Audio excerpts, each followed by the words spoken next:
जय हिंद दोस्तों। चलिए दोस्तों, बात करते हैं इस क्वेश्चन के बारे में। इस क्वेश्चन में क्या कहा गया है? Standing on the bank of a river, observe that the angle subtended by a tree on the opposite bank is 60 degree.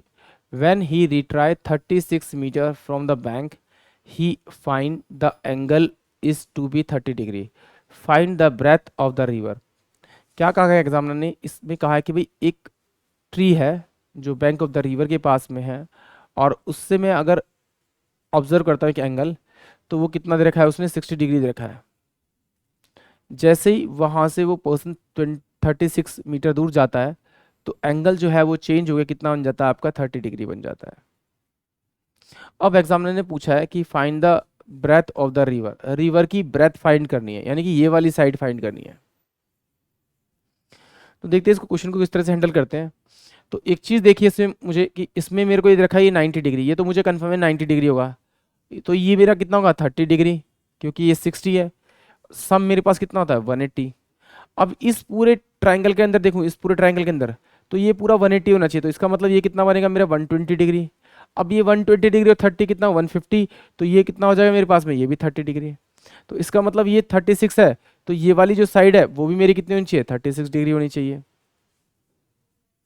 क्योंकि दो साइडें अगर बराबर है किसी ट्राइंगल की, तो उसके दोनों एंगल भी बराबर होते हैं, और अगर दोनों एंगल बराबर है तो साइड भी उनकी दोनों बराबर होती है।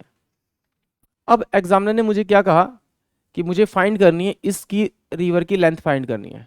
तो एक चीज देखते हैं कि अगर मैंने इसको एच मान लिया, यानी कि हाइट मान लिया इस पूरे ट्राइंगल की, और ये इसकी ब्रेथ है जो मुझे फाइंड करना है, तो क्या मैं इसे लिखता हूं एच अपॉन में एक्स इजकल टू में 10 60 डिग्री। तो एच अपॉन में एक्स इजकल टू क्या होगा आपका? √3/1। ये मेरे पास है, यानी कि हाइट जो है मेरी वो √3 में होगी, और जो मेरा बेस जो होगा मेरा 1 में होगा। तो मैं इसकी जगह मैं यहाँ पर ये लिख सकता हूँ, क्या ये √3 होगा? और क्या मैं इसकी जगह में लिख सकता हूँ कि ये मेरे पास में 1 होगा? अगर ये मेरे पास h और ये x दे रखा है, अगर मैं इनका स्क्वायर करूँ तो ये मेरे पास कितना आएगा आपका? 3। इसका स्क्वायर करूँ तो मेरे पास 1। इन दोनों को जोड़ूंगा तो मेरे पास 4 आएगा, और जैसे रूट्स में से करूंगा तो ये 2 आ जाएगा। यानी कि अगर ये √3 है तो ये मेरे पास 1 होगा, तो ये मेरे पास कितनी होगी आपकी? 2 होगी। ये वाली साइड ये 2 है। अगर ये मेरे पास 2 है तो इसे मुझे 36 बनाना पड़ेगा, क्योंकि एक्चुअल में मुझे वैल्यू 36 दे रखी है। तो इसे किससे मल्टीप्लाई करना पड़ेगा? 18 से। आप जिससे से मल्टीप्लाई करते हैं उसी से मल्टीप्लाई कर दीजिए। इसका मतलब आपका आंसर जो आएगा वो 18 मीटर आ जाएगा। एक बार फिर देखते हैं जरा इसको। अगर आपको कोई इस तरह से फिगर मिल जाती है, क्वेश्चन पढ़ते हैं तो मिल जाएगी आपको, तो सिंपल सी बात है, अगर आपका पास वाला एंगल है तो हमेशा वो बड़े वाला होगा, और दूर वाला है तो हमेशा कितना होगा आपका? छोटा होगा। अगर आपको 60 दे रखा है तो 60 के सामने वाली साइड होगी, हाँ, वो हमेशा क्या होगी? √3 होगी। तो ये मेरे पास कितना हो जाएगा? 30 होगा, क्योंकि ये तो मेरा 90 फिक्स है। तो इसका मतलब ये क्या होगा? ये √3 है, तो 30 के सामने वाली क्या होगी मेरी? 1। और 90 के सामने वाली क्या होती है? डबल हो जाती है √3 के। अब मुझे ये पता लग गया, तो मुझे ये दे रखा है कि भाई इसमें, कि ये देखो क्या दे रखा है? ये दे रखा था 36। अब ये पता लगा मुझे कितना? 120 है। अब ये 120 है तो ये भी तो मेरी कितनी होनी चाहिए? ये और ये मेरी बराबर होनी चाहिए, क्योंकि ये एंगल मेरा 30 डिग्री आएगा। बट ये साइड तो कितनी है मेरी? 2। 2 √3 और 1 के रेशियो में दे रखा है, तो ये 2 है, बट इसको किससे बनाना है? 36। तो आप इसे किससे मल्टीप्लाई करेंगे? 18 से। जिससे आप इसे मल्टीप्लाई कर देंगे उसी से आपका आंसर आ जाएगा, यानी कि 18 मीटर आ जाएगा। अगर आप इसको मल्टीप्लाई करते तो हाइट आ जाती 18 √3 आ जाती है आपकी। और अगर आप पूरा निकालना चाहते, यानी कि यहाँ से और यहाँ तक की ऑब्जेक्ट की लेंथ निकालना चाहते, तो इन दोनों को आप ऐड कर दीजिए। तो ये होगा 8 6 14, 4 और 5, यानी कि कितना होगा आपका? ये 54 मीटर हो जाएगा। बहुत सारे बच्चों को ये लॉजिक समझ में नहीं आया होगा, मे बी हो सकता है, क्योंकि जिनको बेसिक नहीं पता उनका होगा ही नहीं कंप्लीट। तो आइए इसको एक बार लॉन्ग से भी समझ लेते हैं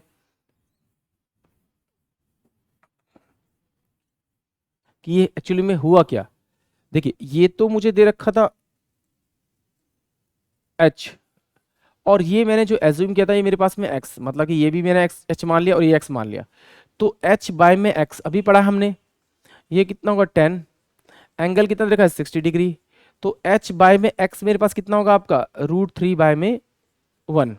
और मुझे इसमें निकालनी है ब्रेथ, तो इसका मतलब मुझे इसमें से h को हटाना पड़ेगा। इसको मैं क्रॉस मल्टीप्लाई करूंगा तो ये मेरे पास कितना आ जाएगा? x √3 इजकल टू में h। तो मुझे क्या निकालना है? इसमें से h हटाना है, तो इसका मतलब क्या है आपका? ये h की वैल्यू मैं एज इट इज रख लूंगा, ये मेरे पास 1 हो जाएगा। फिर मैंने क्या किया, अब मैं इस ट्रायंगल को तो ले नहीं सकता क्योंकि मुझे इसमें 90 डिग्री नहीं है, तो मैं इस पूरे ट्रायंगल को लूंगा, इस पूरे ट्रायंगल को।